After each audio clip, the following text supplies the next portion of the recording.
and here we are today at the Bob Forstner premiere of the beautiful Spyker Aileron, the new Spyker that came out about a month ago, introduced at Geneva Motor Show. I'm here with Peter from Spyker.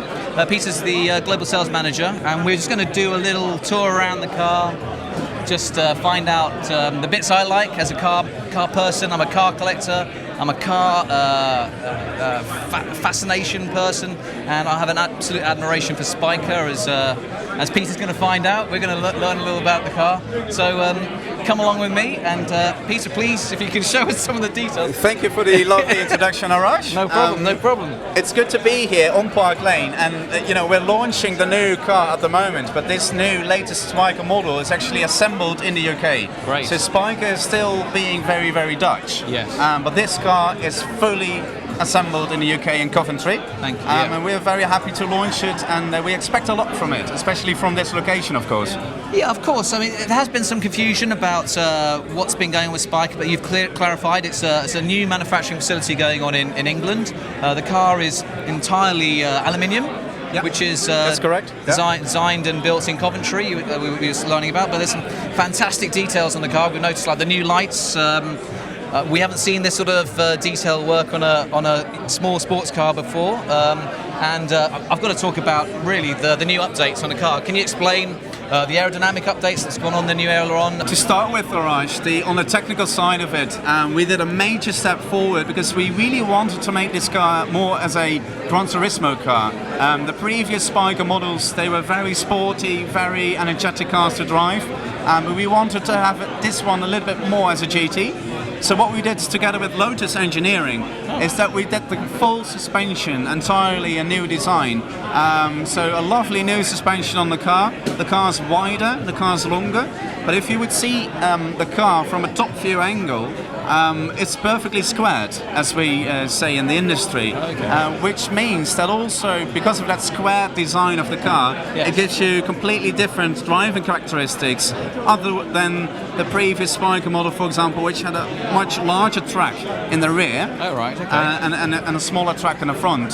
So different car for maybe also different audience. For Spyker, it's very, let's say, interesting to see what's going to happen now with our current customers, the current Spyker owners. Yes.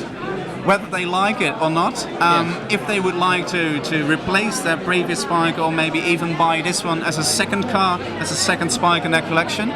But also we really believe that we're going to attract a lot of new customers with this model. This is a first, from what I understand. We've got a touchscreen system, or is it touch pad system? Is that fair to say that? Yeah. What can it do? Can it show me my images I've taken last night, or is it just going to be showing me my music, or is it going to show me my destinations? Can you explain a bit more about this one? If you look at the Spyker interior, which is so heavily aircraft themed, this lovely classic, if you like, interior.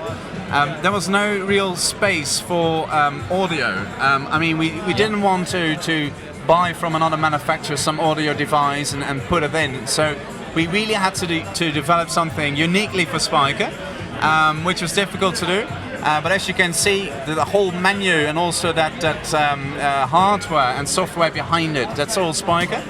And what you can do with this is, as I said, you can go through your telephone options, you can go through your phone book, you can go to the audio artists or media player. What you can also do is sat-nav. And the good thing about it, I think, is the sat-nav. Normally on many other cars, you would have that sat-nav screen somewhere in the center tunnel or on the dashboard. Exactly. So you always, during the ride, you always take your eyes from the road, because you have to, look into another direction. Yes. And what we did is just in front of you, right in front of you, and it's perfectly visible. You have that information all the time in front of you. What we do have in development, and that will be a very, that's on the wish list, a very nice feature for Spyker, also because of that aviation theme, is to have a head-up display. So in the future, we want to build in that option as well, to give our customers the opportunity to have everything projected on their windscreen. Amazing, amazing. But amazing for detail. now, also together with that beautiful Groner Suisse dials and switches, they're all made by our watch partner Groner Suisse. It's a lovely dashboard. Yep. And this particular car has a paddle shift system as well. So I've only got 2 pedals in front of me, which is unusual for a Spyker. Yes, this is the first Spyker actually ever with an automatic gearbox. We saw that a lot of customers in markets such as North America, also Middle East region, Yes. Asia, also Russia.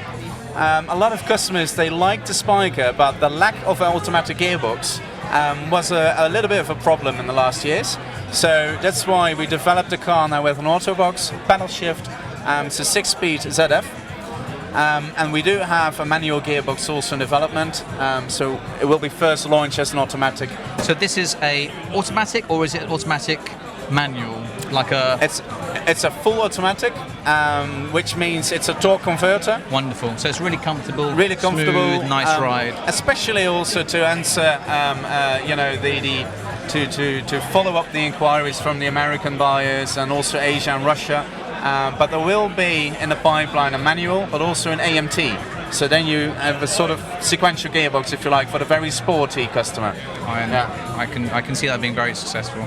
I think it's a really good option having a torque converter, because this is not just a sports car, in my opinion. It's a cruising car. You want to have something that's not jerky, nice clutch, light. I think it's a really good option, and it's a welcoming feature for the Spyker. The way how we like to position Spyker is much more of a lifestyle and much more of a car that you really, if you like, it fits you. And then also you keep the Spyker in your collection. And with probably other cars, you would go to a track, or with other cars, you would go into the office. You can go on the track, of course, with this car. It would do anything what you like it to do. You can go to the office, but we wanted really to have something very, very special. Just if you want to have an alternative for any other car. I think the interior is fabulous. It really has been the keynote for this brand, is this swirled aluminium fish scaling and the dials, the Swiss watch supplier you've got there, now an airbag, which is great. I don't know if we have a passenger airbag or not. That's right. Yeah. It has one as well, which is even better. Fabulous interior, and I don't know if you can see the camera, but we get on the next shots. But the roof is all clear as well, so I can get the sunlight through. And all these little touches are quite special, from the light dimming, the starter motor, starter button. It really is a kids shop, isn't it? A kids toy shop. Arash, we do have customers who hardly drive in their cars because of they just want to sit in the busy car. times. They just sit in the car, close the door, sit there in their car for 10 minutes. Talking about me. Love the interior, get out of the car and go to bed, sleep. That's me all over. That's enough for them. Just the ownership of the Spyker. I totally agree with that. But I hope that we can deliver the first right-hand drive car soon. And so hopefully you will see more right-hand drive Spykers here on the British roads. We will. Peter, right, we come to the heart of the car, the engine, as we were saying earlier on. Can you explain this engine and the engines going forward? Because again, we're having a transition from what I understand. We're going from an Audi unit to another engine. Is that correct? That is correct. I mean, we're looking at different suppliers at the moment. We can't really comment on the supplier, which one it's going to be. The choice for Audi, which was made years and years ago, was actually a very good choice for Spyker. Very reliable engine. This Audi 4.2 V8 is very torquey. So it's a perfect engine for this car. But what we see is that customers they will love to have, at the moment, where you have different manufacturers who are on a sort of battle of who's got the most performance, who's got the most horsepowers, and in that battle where Spyker actually doesn't want to be in, we have to follow, because we have to respect customers, and we have to appreciate that customers also look into the catalogue and say, look, how much does it do, 0 to 60, and what's top speed? So although, as I said to you earlier, although we don't see the Spyker so much as a track car, that's not the way how we would love to position that product in the market. Mm-hmm. But still, it has to follow the competitors, if you like.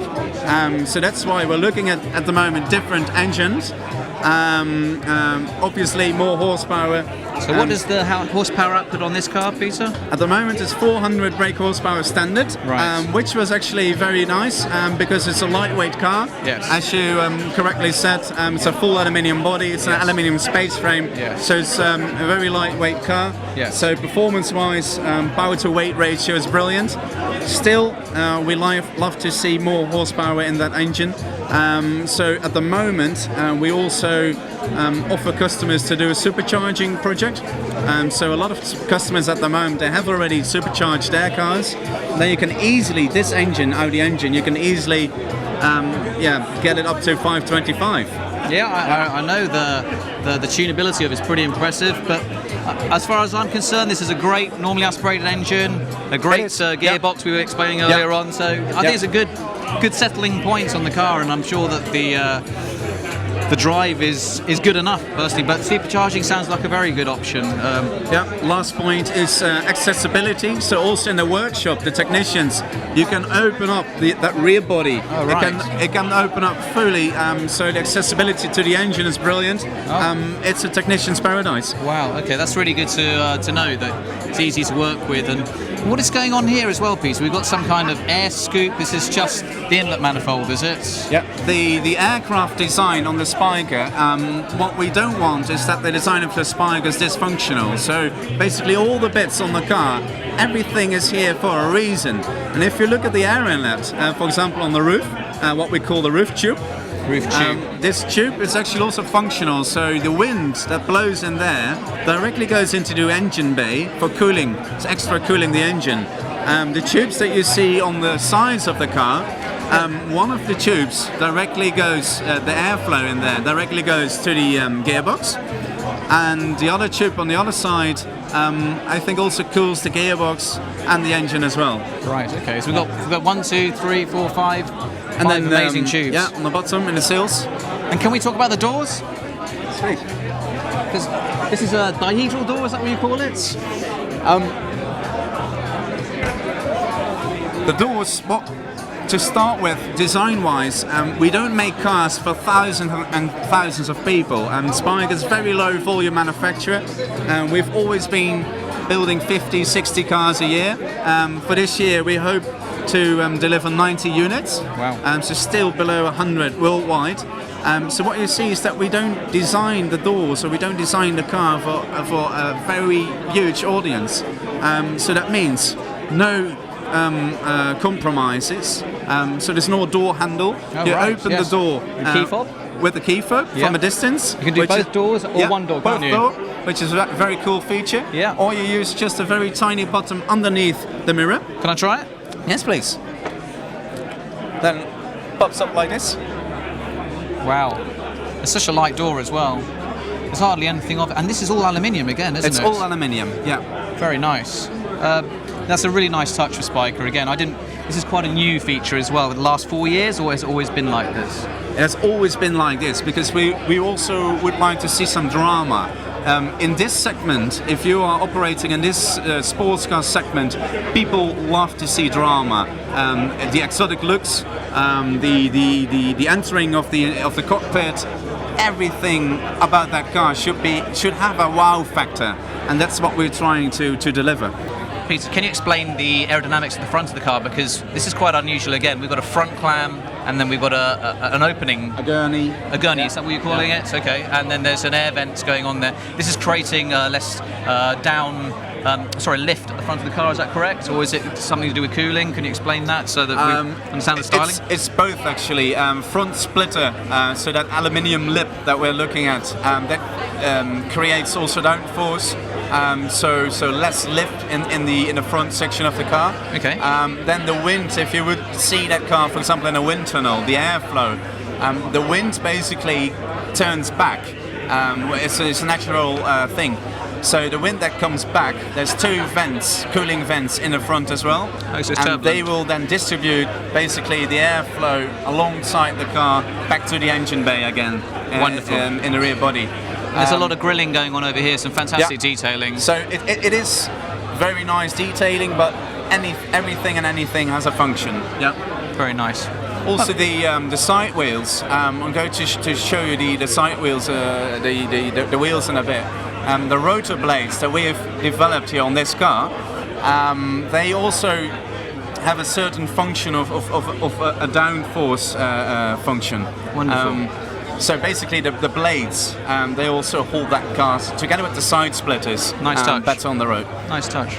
Okay, Peter, we're going to do a final roundup on the car just to really explain what's going on with the aileron. Is it called aileron or is it aileron 2? What are you calling the car? No, it's aileron. A lot of people they say this is the aileron, and when they look at the other Spykers, they say that's the C8. But this is actually called C8 Aileron, so it's the next generation C8, if you like. Okay. The reason why it's called aileron is an aileron is actually the small flap on top of a wing of an aircraft. Yes. That goes up and down. And that's an aileron, and of course we were looking for an aviation-inspired name, but also we wanted to show basically that this is the new era for Spyker. Brilliant. Yep. Well, thank you very much for explaining the car. From a car lover and a car maker historically as well, I really appreciate what's going on. I really appreciate the brand, and congratulations. Wonderful to be here. And before we go, we're going to do one more car, which is a historic car, very special as well. It's a UK car, so let's go over there. I love that car. Okay. Can't wait. Yeah, absolutely.